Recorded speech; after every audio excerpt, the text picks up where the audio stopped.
আজকে আমি পাঁচমিশালি সবজি দিয়ে শুটকি দিয়ে রান্না করব আর সাথে কিছু শাকও দিয়ে দিব বন্ধুরা।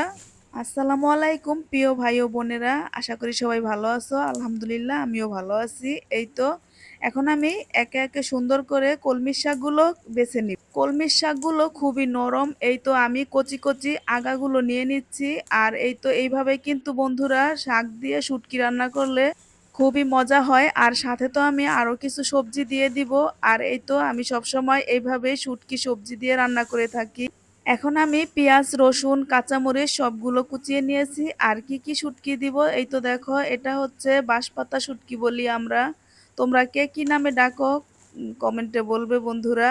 এই শুটকিটাকে আমরা বাঁশপাতা শুটকি বলি। আর এই তো কাঁঠালের বিচি কাঁচা কলা এগুলো আমাদের ফ্রিজে ছিল। আর এগুলোই এখন আমি সব সবজিগুলো এই তো কেটে গুছিয়ে পরিষ্কার করে ধুয়ে নিব। আর এখন চলে যাব রান্নায়। আর এভাবে কিন্তু কাঁঠালের বিচি দিয়ে শুটকি রান্না করলে এত মজা হয়, তোমরা একদিন না খেলে বুঝবে না বন্ধুরা। আর এখন দেখো আমি কাঁঠালের বিচিগুলোকে কুচি কুচি করে কেটে নিব, তাহলে বেশি ভালো হয়। আর এই তো এখন আমার কাটা হয়ে গেছে। সাধারণ এই খাবারগুলো খেতে দেয় এত মজা, তোমরা না খেলে বুঝবে না বন্ধুরা। আর এখন আমি শাকগুলোকে একটু বড় সাইজ করে কেটে নিব, যাতে শাকটা আস্ত আস্ত থাকে। আর এই শাকটা কিন্তু গলে গেলে ভালো লাগবে না। তাই এই তো দেখো আমি কতটা বড় করেছি, এক কর পরিমাণ এই তো বড় করে কেটে নিয়েছি। আর এইভাবেই শুটকি দিয়ে রান্না করলে দিতে হয়। এখন আমি চলে যাব রান্নায় বন্ধুরা। আর আজকে আমাদের শুটকিরা তরকারিটা কিরকম রান্না করি তোমরা পুরো ভিডিওটি দেখো। আর কিরকম হয়েছে অবশ্যই কমেন্টে বলবে। আলহামদুলিল্লাহ এই তো রান্নার জন্য রেডি হয়ে গেলাম। প্রথমে আমি পেঁয়াজটাকে ভেজে নিব, আর সাথে দিয়ে দিলাম কাঁচামরিচ আর রসুন কুচি। আর শুটকি রান্না করলে কিন্তু অবশ্যই রসুন কুচি লাগবেই। আর এই তো এখন আমার হালকা ভাজা হয়ে গেছে পেঁয়াজ রসুন। এখন দিয়ে দিলাম রসুন বাটা আর সাথে হলুদ মরিচের গুঁড়া। এতে আমার এক্সট্রা কোনো মশলা দেওয়া লাগবে না, কারণ আদা রসুন শুধু রসুন বাটা দিলেই হবে, আদা বাটা লাগবে না। এখন এই তো পরিমাণ মতন একটু পানি দিয়ে ভালোভাবে মশলাটাকে কষিয়ে নিব। আর রসুন বাটা যত বেশি দেওয়া যায় ততই কিন্তু শুটকির ঘ্রাণটা অতই বেশি ভালো লাগে। এখন দেখো এই তো সব কিছু পরিষ্কার করে নিয়েছি, মাছ, কাঁঠালের বিচি, শাক। এখন আমি একে একে সব সবজিগুলো দিয়ে দিব। প্রথমে দিব কাঁঠালের বিচিটা, কারণ কাঁঠালের বিচিটা একটু সিদ্ধ হতে দেরি হয়, তাই আগে আমি কাঁঠালের বিচিটাকে কষিয়ে নিব।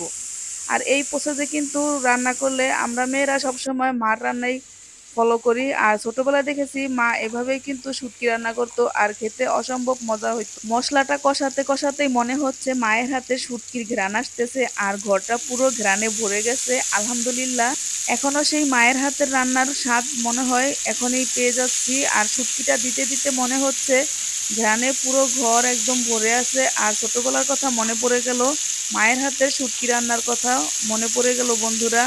তোমরা কারা কারা এইভাবে শুটকি রান্না করে খেয়েছো ছোটবেলায় মায়ের হাতে, অবশ্যই কমেন্টে বলবে। আলহামদুলিল্লাহ আমি ছোটবেলায় আমার মায়ের হাতে এইভাবে শুটকি রান্না খেয়েছি। আজকের রান্নাটা ঠিক মায়ের হাতের শুটকির রান্নার মতন হয়েছে, আর খুব সুন্দর ঘ্রাণ আসতেছে। আলহামদুলিল্লাহ খুবই ঘ্রাণে একদম ঘর ভরে গেছে। আর এই তো দেখো তোমাদের সাথে গল্প করতে করতে আমাদের কাঁঠালের বিচিটা সিদ্ধ হয়ে গেছে। এখন আমি দিয়ে দিব শাক। আর এই তো শাকটা দিয়ে এখন ভালোভাবে নেড়েচেড়ে কিছুক্ষণের জন্য ঢাকনা দিয়ে রেখে দিব।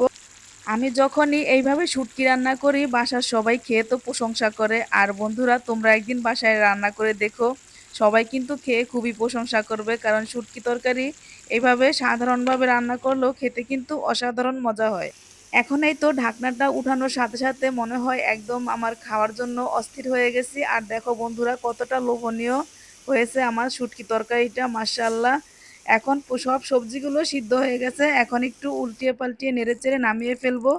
আলহামদুলিল্লাহ এই তো খাবারের জন্য রেডি হয়ে বসে পড়লাম বন্ধুরা। শুরু থেকে দেখাতে পারিনি। আর এই তো দেখো এখন অর্ধেক খাওয়া হয়ে গেছে, কারণ আমি আজানের সময় খেয়েছি, আর সেটা হচ্ছে রোজা রেখেছিলাম। তাই আমি শুটকি তরকারি দিয়ে ভাত খেয়ে ইফতার করেছি, তাই তো তোমাদেরকে এই এখন দেখাইলাম। ধন্যবাদ সবাইকে ভিডিওটি দেখার জন্য। সবাই ভালো থেকো, সুস্থ থেকো, আল্লাহ হাফেজ।